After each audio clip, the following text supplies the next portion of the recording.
Think you crazy, say you hate me. Time play crazy like why you hate me.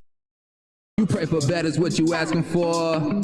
Give you better than what you. All righty. Hey, and welcome to Barbershop.talk podcast. This is the podcast where our topics are determined by the conversation that goes on in the barbershop on Saturday. Now, I am in Out the Way studio here in Indianapolis, Indiana, but I'm not here alone. I'm here with my co-host, and that is KC. Thank you, J. Rod. It is a pleasure to co-host Barbershop.talk podcast here in Out the Way studio. I look forward to presenting topics we discuss in the shop, as well as the manner in which we discuss them.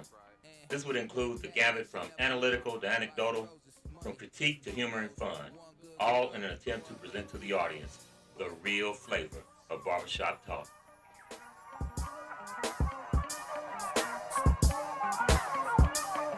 Oh. You know what, KC? Mm-hmm. I'm going to have to say this. That reminds me when we first started doing our podcast, and that was the opening that you used to do all the time. Yeah, I decided to go back in time a little bit. Nothing wrong with that, KC. Nothing wrong with that. But we got a hell of a show today because, remember, all our topics are determined by the conversation in the barbershop on Saturday. And let me tell you some of the things that we talked about. We talked about McDonald's food. We talked about cheap trips, or vacations, if you will, all the way down to food stamps. Including the original ones. That's right. But the first clip I'm going to show today, Casey, this is about McDonald's. Mm-hmm. And it's about their food, which was very intriguing. Now, we can hold our comments to after the fact, but I think it's very intriguing. Truth about McDonald's hamburgers. What are you eating? Did you know a McDonald's hamburger can sit out for years without rotting? Years. Think about that. A real burger made with fresh beef, bread, and cheese would mold, smell, and decompose in days. But a McDonald's burger? It looks almost the same months, or even decades, later. Why? Because it's not just beef. That patty is pumped with preservatives and processed in ways that make it more like lab meat than real food. And the bun? It's loaded with conditioners, sugar, and additives designed to make it last forever. That's not bread, it's science. And here's the kicker. They still market it as 100% beef. But what they don't tell you is that label doesn't mean it's pure natural beef. It means it legally came from a cow. Big difference. So next time you bite into a McDonald's burger, ask yourself, if it doesn't rot like real food, should you really be putting it in your body? McDonald's doesn't want you to know this. I imagine they don't. I imagine they don't, Casey. They don't want you doing that stuff. J. Rod, I'm still digesting the burger I had 3 years ago. You know, I'm going to be quite honest with you. I seen this story on TikTok about 3 or 4 years ago, and this older woman, this lady who was married to her husband for about 50 years, and on their first date, they went to McDonald's. So she kept the hamburgers in the French fries, and she kept it in the bag, took it out to show us that the hamburger looks just like it did 40 or 50 years ago. Wow. And we eating that stuff. J. Rod, that story really, really engulfs me, man. You know why? Why's that? Because on the first date, he took her to McDonald's, and she's still married. So, that's hope.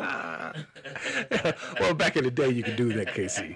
Back in the day. Wait till they do an expose on White Castle. My God. That would be worse. That would be worse. I'm going to move a little something around in this studio because it looked like, yeah, that may be a little better. Let me see. Yep, okay. Yeah, that's a little better, Casey. That's a little better. All right. So what we're going to talk about now, I did say I wrote down what we talked about in the shop, and they was talking about this country being obese. And they talked about making fun of obese people. Yeah. That's not nice. Right. They was cracking all kind of jokes, too. Yeah. The bad thing is I was in the joke. I got a little meat on me. Yeah, it was called my stomach the fishbowl. But Didn't appreciate that. All right, but we're gonna look at this video because obesity is a very serious issue in this country, and we are very serious about getting you medical attention. Yeah. And this is just an interaction of how you should speak to your physician when you're obese and you want to talk about your weight. Yeah. I'm pregnant? No, but it looks like you're pregnant. I'm pregnant? No, but it looks like you are. It looks like you're pregnant. Okay, It looks like you're I gotta pregnant. stop that quick. I gotta stop that quick, AC. I gotta stop that quick. That was not nice. That was not nice. I think he's trying to give her some medical advice, J-Rod. Is that what he's trying to do? I guess. No. I'm not a doctor. Well, apparently not. But that tells me something, Casey. Mm-hmm. Because remember we was trying to do commercials for Barbershop.talk. Barbershop.talk. Mm-hmm. We got a few commercials through. Yeah. Yeah, and I want you to show you the first commercial, and it's exactly what we was talking about. McDonald's. Oh, okay. Yes, they got a new menu. I should say they're trying to get some new product at McDonald's, and they was willing to break it first here on Barbershop.talk. All right. So I thought that was an honor. Yeah. So we're just gonna go ahead and take a peek at their commercial, and I hope that everyone enjoy it. First time trying the new McSack. That texture, it's like the burger has its own little coin purse. Kind of chewy, kind of scary.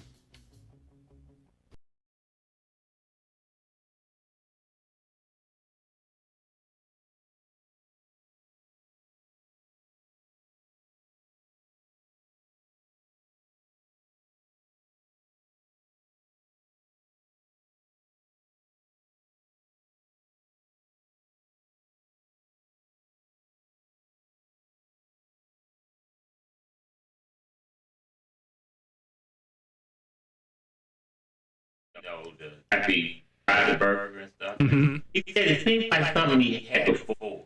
I don't really know what he meant by that.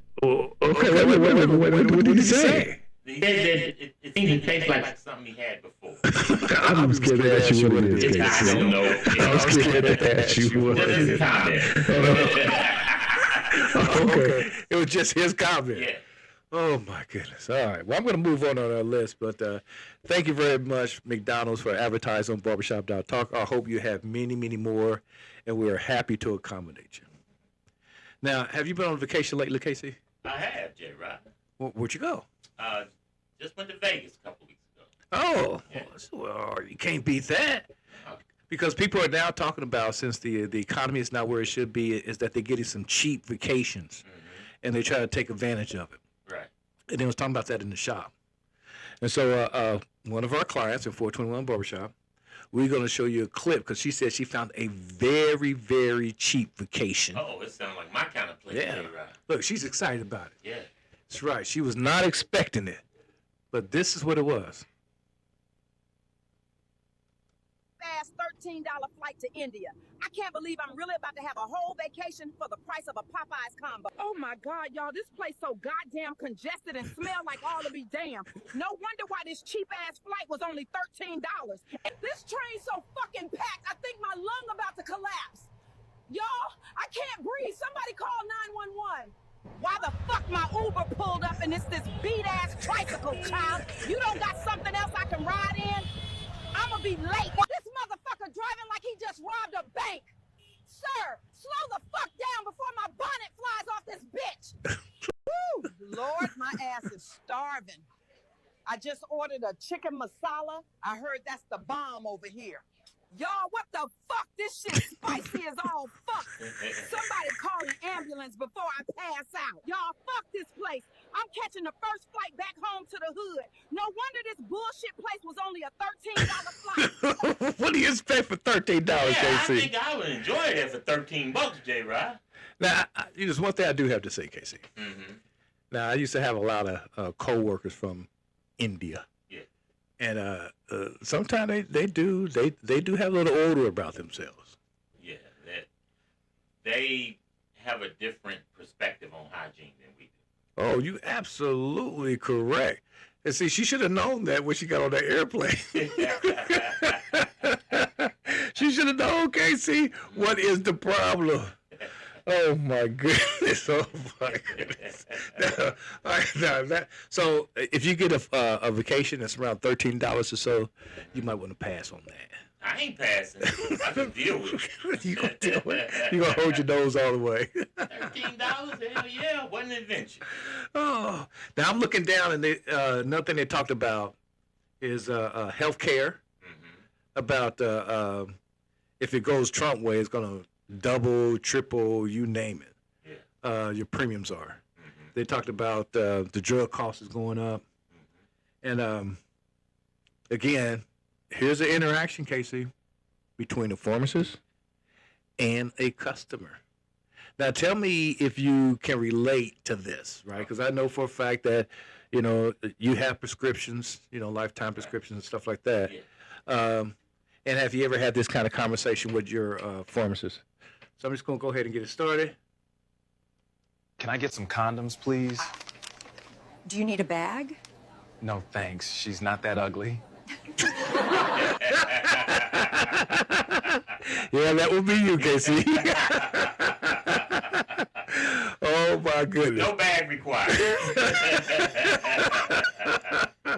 Hey, was those magnums? Because if not, I can't. But never mind. Hey, saying that about magnums, KFC told us to play a commercial, and it's about a new product, and I'm telling you, it looks good. Yeah? It looks good. Okay. Yeah, we got to play this one, man. It is fantastic. Yeah, I was kind of loving it. Let me see if we got that. Presents the King Kong Ding Dong, a colossal golden fried meat log packed with tender chicken and gooey cheese. Can she take it all? Then you can't go wrong with the...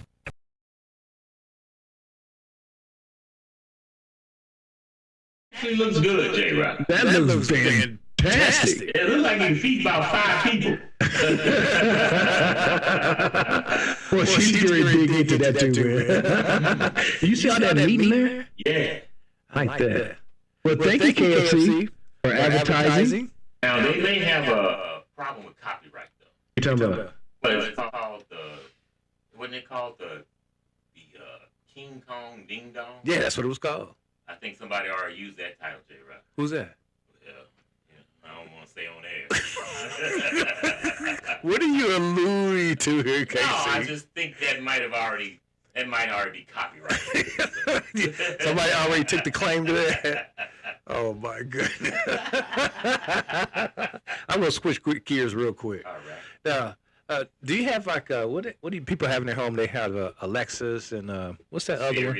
Yeah, Siri and all that. Do you do that a lot? Hell no, I don't want nobody crying in my house. Oh, what? Yeah. What do you mean crying? Prying. Oh, prying. Yeah. Because you're right. Because now with AI, they have all this artificial intelligence that they are made to immerse with your personality and your thinking, and they get to know you, so they can cater to you more. They can turn on your computers, your cameras. Yeah. That kind of stuff. Not only that, they know your personality. Oh, they get your personality too. Yeah. Because check this out. Here's a good example of that, what you can expect in the future. Alexa, play a song that reminds you of me. Whores in this house, there's some whores in this house, there's some whores in this house. Alexa was right. Yeah. Alexa, play. She started bouncing to that. Yeah, she was moving like a hoe too. Yeah, she wasn't getting offended. She was like, okay, yeah, that'll work. See, maybe that's not a bad product after all. Get to know your personality stuff. But okay, first of all, there's a couple types of hoes. Yeah. Right. Yeah. Because there's hoes that have the good hair. With the wig, did you see the wig that she had on? I saw the wig she had. Yeah, she's a street hoe. I'm just saying. You can tell all that from her hair. Yes, I can. Only you could, Jeff. I'm telling you, I'm in the business. Now, I wrote down here that one of the things that we talked about in the barbershop, and boy, I had a lot of conversation on this one, Casey, when they was talking about watermelon, and you know how. Now, see there, Casey, you fulfilled the stereotype that all black people love watermelon. No, but I do. I cannot figure out a black person to don't. But anyway, there's a lot of stereotype when it comes to black people in watermelon. And I don't think where people really know where it originated from. Now, I will tell you, Casey, like the story that I heard is that when slaves used to work in the field, the master didn't have a lot of water, didn't give them water. And if they was harvesting watermelon, they would throw the damaged watermelons in the field for the slaves. And so they really enjoy it because they like water. But I just found out recently that's not where it originated from. No? Mm-mm. Have you heard anything about that at all? Where it originated from? No, I have not. Well, check this out, Casey. We got a clip. That's the origin of the watermelon stereotype. This was educational to me. People love watermelon joke as harmless. You're repeating a lie built to humiliate us.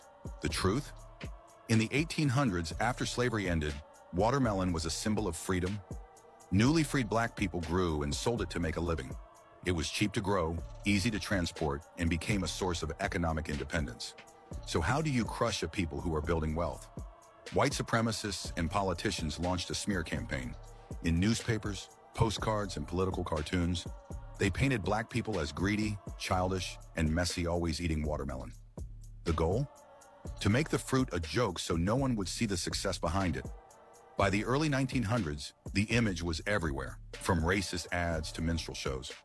What started as a story of survival and entrepreneurship was flipped into a tool of mockery. So when that stereotype comes up today, are they really talking about watermelon? Or are they keeping a century-old insult alive? The watermelon stereotype isn't about fruit. It's about rewriting history to shame black independence. And once you know that, you can't unsee it. Like, comment and share to spread this black history to the masses. You see, Casey, it's a pattern. Anytime that African American found a way to generate some type of wealth, the Caucasian folks come and destroy it in some fashion. Like Wall Street, the Black Wall Street, burned it down. Rosewood, a town, doing very successful, took that over. And now you heard that black folks was using watermelon to earn a good living because it was cheap to raise. And I guess the Caucasian culture saying no, no, no. Yeah, so that's what we say when we talk about systemic racism. This is a perfect example where the government as well as society, collectively work together to present a false narrative and stereotype about something that was successful by black people. And, and there's many, many examples of it. One example is Uncle Tom. Yes. Right? So most people think Uncle Tom was really horrible, demonic kind of a black guy that was, that mistreated his own people. And nothing could be further from the truth. Yeah. He was intelligent. He was a slave, but as a slave, he helped many slaves escape. He was very religious, and he was also self-taught to medically heal people through herbal stuff. That's a very good point and a very good example. Yes, a woman wrote a book about him, detailing all the great things that he did. And white society hated the fact that they were honoring this black man. So they made a movie doing a 180, depicting him as this real negative stereotype. And we believe the movie because we didn't read the book. But Uncle Tom was a great man in American history. Well, I agree with you 100%. And it's all about wealth and independence. And in fact, they're kind of doing that today, with the Trump administration, where they're withholding things. They're making the housing out of reach, so you can be prevent you from being independent. We talked earlier about they're connecting health cares with your employer, right? You don't want to leave your employer now because you don't want to lose that benefit. Again, there it is, losing your independence. So they pull in the same playbook. So I'm going to ask you, listeners, I'm going to ask you, citizens, as the United States, educate yourself and don't fall for the old playbook. All right. Now, saying that, it's another thing we talked about, Casey, and it's about customer service.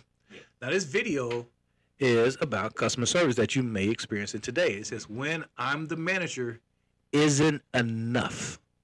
You know, that it sounds like a Karen or a Kevin. Yeah. I always want to talk to the manager. Now, have you had that situation happen to you, Casey? Yes, yes. What was you the person that was demanding your manager, or was you asking for the manager? Both. I was asking me to talk to the manager, and I was refusing. You know, I should have known I should have asked that question. I should have been prepared. Okay, so anyway, here we go, Casey. When I'm the manager is not enough. I need to speak to your manager. I am the manager. What can I help you with? I need to speak with somebody higher than you. Okay. Can I help? No, I was that guy, J-Rod.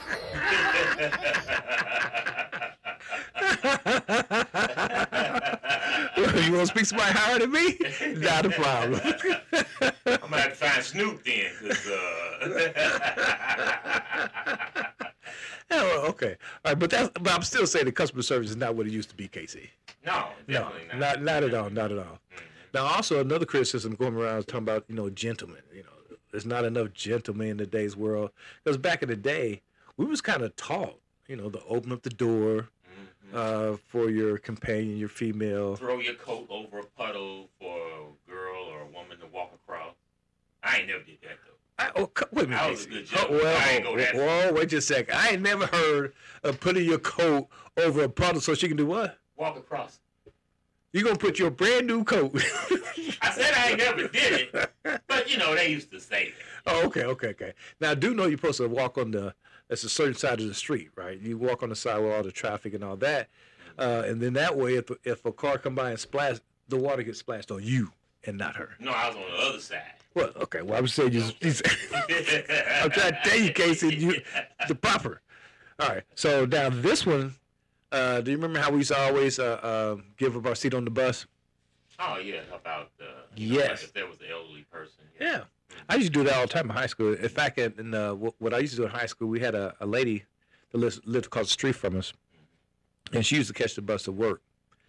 So we used to walk up, 2 or 3 blocks so we can get on the bus first and save her a seat. Yeah, we used to do that. We like that. Mm-hmm. Yeah.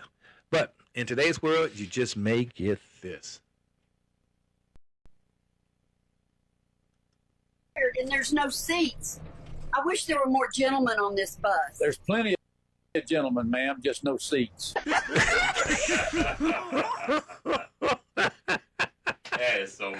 Woo! But so true. Well, you know what, J-Rod? I remember one time I was on a bus. The bus was filled up. Mm-hmm. And an elderly woman got on the bus. And nobody got up and offered that lady a seat. Mm. I just sat there amazed. Amazed, J-Rod. Again, he never ceased to amaze me. Never ceased to amaze me. Didn't that blow your mind, though, that nobody got up? But anyway. I'm surprised you didn't get up, Casey. You're supposed to get up. Don't sit there. I was just too amazed. Oh, my goodness. Hey, what do you think about all those SNAP benefits being taken away? I mean, big time taken away. But you know what, though? It's really a blessing in disguise. How's that? All right? Because I think people were fed up with Trump as it was, right? Mm-hmm. But for this to occur right before the elections, it was perfect. Because even though the government was shut down, right, the president had at his disposal money to give to that program, even though the government shut down. Yes. And he refused to do it. Absolutely. Now, this ain't money for the wealthy, so he wasn't doing it. That's this right. was money to help out people who are struggling, Americans that are struggling, most of whom voted for him. I agree. And he refused to do it. And this happened right before the election, and it was in front of their minds. Yeah, absolutely right. See, this is what I think is critical, is that people need to keep this in mind. Now, here's some of the things they may have forgot about. They may have forgot that he's a convicted felon. They may have forgot about that he's a rapist. Yeah. They may have forgot about how he cheated on his taxes.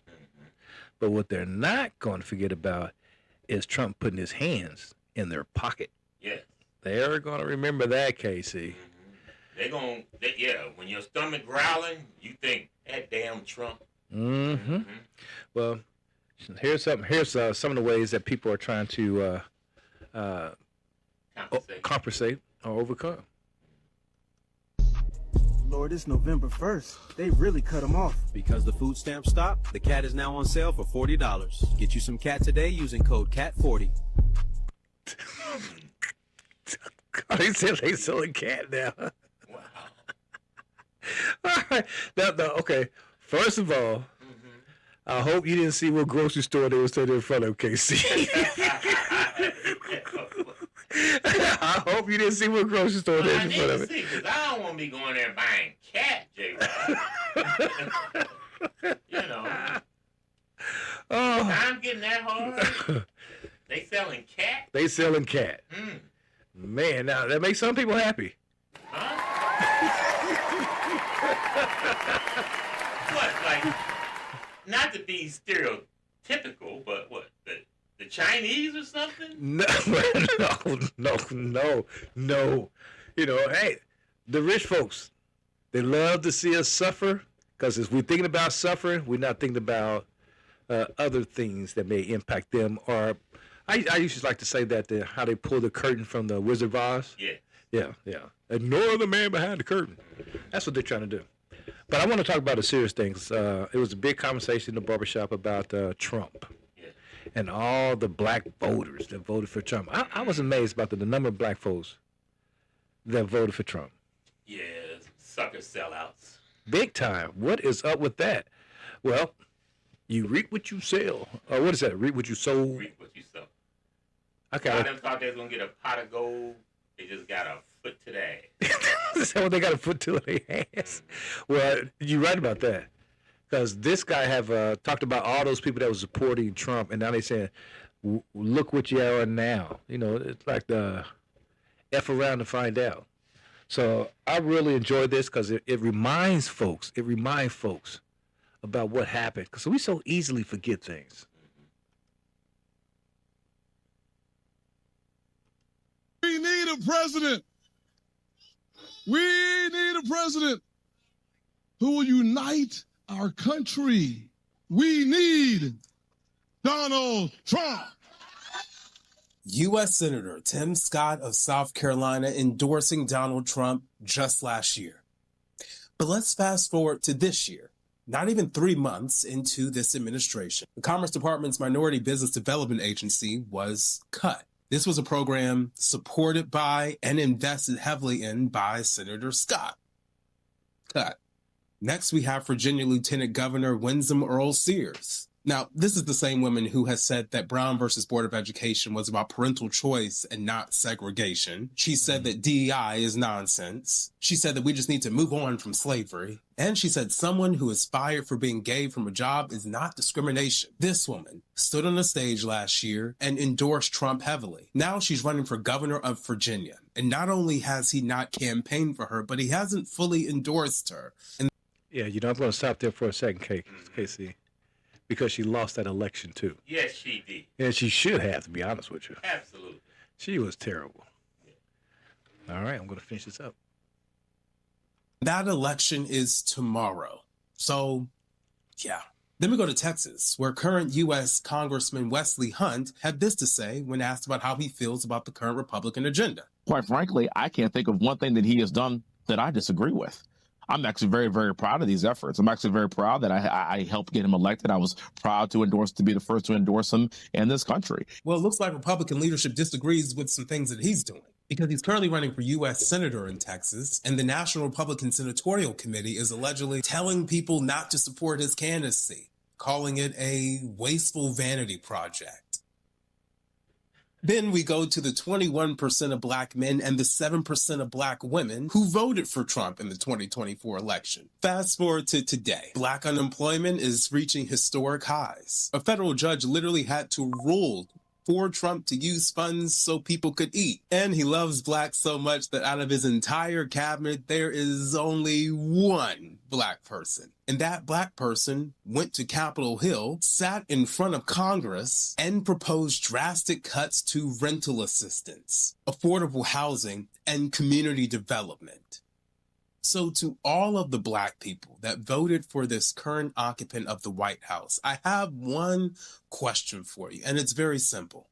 How's your vote working out for you now? We need a president. That is some very important stuff. You know, that's a very important point. Now, I do want to tell some of the Black people that voted for Trump, and I want you to listen to me well. You will never become a member. You will never become a member. You will always be an African American. You are not welcome as a member. Right. They'll take your support all the way to the front door, and that's where it ends. Mm-hmm. You're not welcome inside. Yeah, I just think it's a shame that African Americans didn't anticipate this. You know, taking away all the things, talking about the DEI, you know, talking about segregation, taking a couple of steps back. And I think it's a disgrace. I think we should learn from our past. Well, it was more than a disgrace, J. Rod, because while Trump was running, right, he was arm in arm with Stephen Miller, who was talking about doing all these things. Absolutely. You know, including the DEI, and taking books out of schools, history books out of schools, and just all kind of racist policies. And they just kept looking the other way. So I'm thinking, Trump's going to help me get more money. Well, now you're getting what you deserve. No, I agree with you 100%. 100%. Learn. Now, it's one thing I do want to make sure it's clear, though, because I do know for a fact they're talking about taking out those the SNAP, which is also known as food stamps. The majority of people on food stamps are Caucasian people. Yes. You know, so the pain is being spread about. But for the African Americans who are on SNAP and voted for Trump, this is what you get. This is what you get. Now, I do say, my faith in the American people is, well, it got to tick up from last night, because last night was called Election Day. And I just want to play a clip of what happened, because it looked like that Democrats have won all the key races. And I think that they have, because they are waking up on what's happening. And I think the citizens of the United States are waking up, realizing something had to stop this man. But I want you to take a peek at some of the races that happened last night. And it is, in my opinion, something to celebrate. A Democratic sweep in high-profile elections nationwide. In New York City, Democratic Socialist Zoran Mondani capping a stunning political rise, becoming the first Muslim mayor of the nation's largest city. Okay, did you hear that, KC? Yeah. A Muslim mayor. New York City. And you know how they hate Muslims. That's right. And they hate Muslims. Trump said he's sending ICE there today. Too late, Trump. Too late. It's victorious. All right, I'm going to watch a little bit more of this. Together, we will usher in a generation of change. The 34-year-old state assemblyman running a grassroots campaign, focusing on rising prices, including proposals like free buses and childcare and city-owned grocery stores. Defeating former Governor Andrew Cuomo, who ran as an independent, and said Mondani would wreck the city's economy, also focusing on his past criticism of Israel and previous calls for defunding the police, which Mondani says he no longer supports. President Trump threatening to withhold funds from the city if Mondani won, and endorsing Cuomo late in the race. Last night, Mondani addressing him directly. So Donald Trump, since I know you're watching, I have 4 words for you. Turn the volume up. The president. Now, I'm going to tell you something, Casey. I thought you were going to say, I got 2 words for you. Me too. And the first one starts with an F, and the second one starts with a Y. Well, okay, all right. Yes. That's what I thought. But I think that was just the politically correct way of saying it. Oh, okay, I got it. All right. I'm going to go ahead and finish taking my victory lap here. And what kind of also a central figure in New. No, I'm sorry. Go ahead. What kind of president is going to threaten to withhold funds from a U.S. city? Well, that just goes to show you that he's not fit for the office. I don't care who supported you, but once you win the office, right, You have the responsibility of taking care of everybody under your jurisdiction. Yeah, and see, that's a good point. And they're forgetting the principle. This is the choice of the people. That's why we have elections.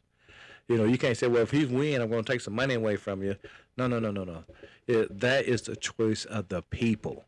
So it's a shame how he must have forgotten about that. And it's illegal. But what do you expect from a criminal? What do you expect from a criminal? New Jersey, where Congresswoman Mikey Sherrill becomes the state's first Democratic woman governor, beating Trump-backed Jack Ciattarelli. In a race that was not as close as expected, Sherrill, a former Navy pilot and federal prosecutor, drawing parallels between her opponent and Trump throughout the race. With this vote, you guys just scream from the rooftops. In Virginia, Democrat and former CIA officer Abigail Spanberger making history as the state's first woman to be elected governor. Spanberger focusing on the economy while promising to stand up to President Trump's moves to slash the federal workforce. In 2025, Virginia chose pragmatism over partisanship. President Trump. Now, you know, so I am so happy she's won, and I do believe that she's going to represent all those federal workers that was laid off. Yeah. But I hope she's listened to Barbershop.talk podcast, because there's one thing I do want to give her a suggestion. What's that, J-Rod? Girl, you got to break down some of those words for us. You know, just go ahead and speak at a level where we all understand. But, and I'm serious about that, Casey, because sometimes we separate ourselves because of the way that somebody speak. Right. You know, they go, oh, she's not one of us. She don't talk like us, right? And I'm not saying that she had to make up a dialogue, you know, but just keep in mind that there's multiple levels of education in the United States, and you represent us all. Right. So you have to kind of keep it like at the newspaper level. Yeah. Where it's still professional, but it's clear enough for all to understand. Yeah, you know, you might be surprised that U.S. Today, one of the largest newspaper, they write at an 8th grade level. Yeah. Right, and they do that because they want everybody to understand. So I just have to throw that there. Hope she's looking at us, and take that suggestion. Trump trying to distance himself from the election results, posting overnight Trump wasn't on the ballot and shutdown were the two reasons that Republicans lost elections tonight, according to pollsters. And while last night's results provide Democrats momentum heading into the 2026 midterms, no race last night will have as big an impact as the vote in California. And that's where voters overwhelmingly approved a plan for mid-decade redistricting, which could net Democrats as many as 5 seats in next year's election. This move, a direct result of President Trump's push to get red states to redraw districts with the goal of winning more GOP seats. Savannah? Yeah, now that saddens me. Not that California taking that move, but here in Indiana, they would talk about redrawing the district lines. But the thing that got me, Casey, is that they're not trying to hide anything. Our governor said loud and clear, this is to pick up Republican seats. Yeah. Translate into, we are cheating. Right. That was Governor Frankenstein. Governor Braun. Governor Braun, right? Yeah, you're absolutely right. It's Braun. I mean, that's just outright cheating. Right. Outright cheating. You know, drawing lines to benefit you. That is not what this country is based off of. And once again, Governor Braun, you're the governor of our entire state. You have a responsibility for all the residents of this state. Mm-hmm. But yet you're catering to a person that doesn't live in our state, trying to appease him instead of doing your job. Absolutely. You should be removed. You should be. All right, now we talked about earlier when African Americans are being very successful, that other cultures try to tear this down. I don't know if you heard about this HBCU college back in the 80s. They was so good at what they was doing, the Pentagon took notice. It's a great story. This ain't the school that was raising weed. No. Just making sure. I didn't want you to mix up. Okay. No, there was no weed. Right, but check this out, Casey. I think this is a wonderful story. It shows excellence. 80s, a curious thing happened. The Pentagon started paying attention to Prairie View A&M. Why? Because senior projects coming out of their computer science department were advanced. We're talking encryption techniques, custom algorithms, early-stage cybersecurity frameworks, all built by black students at an HBCU in Texas. These weren't kids messing around. They were writing code strong enough to raise national security eyebrows. Some were recruited straight into military R&D. Others helped build systems that are still classified today. So why hasn't Prairie View's tech legacy made it to the mainstream? Because stories like these are kept quiet, but not anymore. In the late 19... See, I think that is a wonderful story, Casey. It is. You know, I think that you hear about how... what's that guy with Tesla that got kicked out? The South African racist dude. See how quickly I forgot his name? Yeah. But they talk about how much he was a genius, right? They talk about Amazon, you know, how much they're a genius. But they don't praise or recognize things of this magnitude that shows brilliance in other cultures. Yeah. And that's kind of like a disappointment to me. Yeah, they regularly suppress black accomplishments and black genius. Oh, I agree 100%. They'll take their achievements, but they won't give them the credit. Yeah, they will take their achievements. But let's go ahead and close out because I know we're running close on time. I want to thank you for listening to Barbershop.talk podcast. Please tell your family, friends, and enemies about our podcast, Barbershop.talk, available on your favorite podcast platforms. Let's have peace in the streets. Be safe, be wise, and be loved. And we say, go mob. Ah, bad bitch. Money count on. Showing me. Shawty blew my phone. Going in. That's a no-no. I'm trying to hustle. That what I want.